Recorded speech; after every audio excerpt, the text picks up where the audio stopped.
से पहले बुलेटिन में बात करते हैं राजेंद्र भारती मामले की। बड़ी खबर यह है कि दिल्ली हाई कोर्ट में आज अहम सुनवाई इस मामले में होने जा रही है। राजेंद्र भारती को एमपी एमएलए कोर्ट के फैसले पर स्टे को लेकर उन्होंने याचिका लगाई थी। एफडी घोटाले में 3 साल की सजा राजेंद्र भारती को सुनाई गई है। पहले सेशन कोर्ट ने सजा सुनाई थी और सजा के बाद सदस्यता उनकी शून्य घोषित हो चुकी है। विधानसभा ने कार्रवाई कर सीट उनकी खाली कर दी, यानी कि दतिया से वो विधायक थे और ये सीट अब रिक्त हो चुकी है।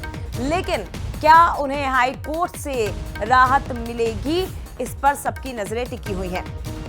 ये पूरी खबर क्या है, जल्दी से आपको ये मामला एक बार फिर से बता देते हैं। पूरी खबर क्या है बताते हैं। राजेंद्र भारती को दरअसल 3 साल की सजा सुनाई गई है। राजेंद्र भारती जो दतिया से कांग्रेस के विधायक थे, 27 साल पुराना एफडी घोटाला मामला जिसमें वो दोषी ठहराए गए और सेशन कोर्ट ने उन्हें 3 साल की सजा सुनाई। हालांकि एमपी एमएलए कोर्ट से जमानत भी उन्हें मिली और राजेंद्र भारती की विधायकी भी अब जा चुकी है।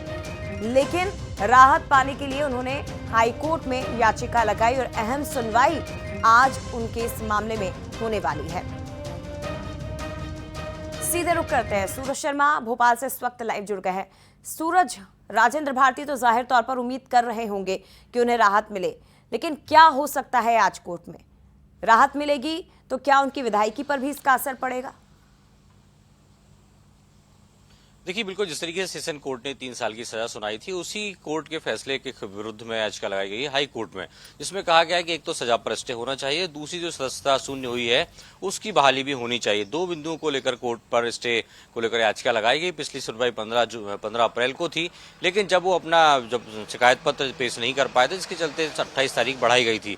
तो आज बहुत महत्वपूर्ण दिन है। आप देखना होगा, कोर्ट यदि सजा पर स्टे लगाता है तो कहीं न कहीं विधायकी बरकरार रखने के लिए दोबारा वो विधानसभा अध्यक्ष की तरफ देखेंगे।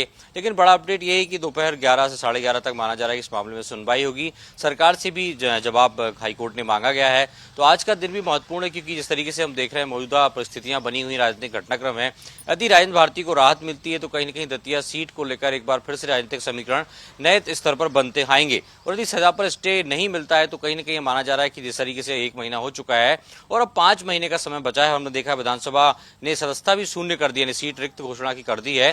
तो ऐसे में अगले चुनाव को लेकर भी शायद तैयारी होगी, क्योंकि कई राज्यों में उपचुनाव की तैयारी निर्वाचन आयोग कर रहा है। इसमें चाहे बीजेपी के राष्ट्रीय अध्यक्ष नितिन नवीन की जगह हो, नीतीश कुमार की जगह हो, ऐसी कई राज्यों में विधानसभा सीटें खाली हुई हैं। तो उम्मीद की जा रही है कि यदि राहत नहीं मिलती तो आने वाले समय में इस प्रकार से चुनावी कार्यक्रम जारी होगा, उसमें संभवतः दतिया सीट को भी शामिल किया सकता है। जय फिलहाल बहुत धन्यवाद सूरज तमाम जानकारी हम तक पहुंचाने के लिए। लेकिन अपडेट आपसे लगातार लेते रहेंगे। बड़ी खबर है, दिल्ली हाईकोर्ट में राजेंद्र भारती को लेकर आज होने वाली है अहम सुनवाई।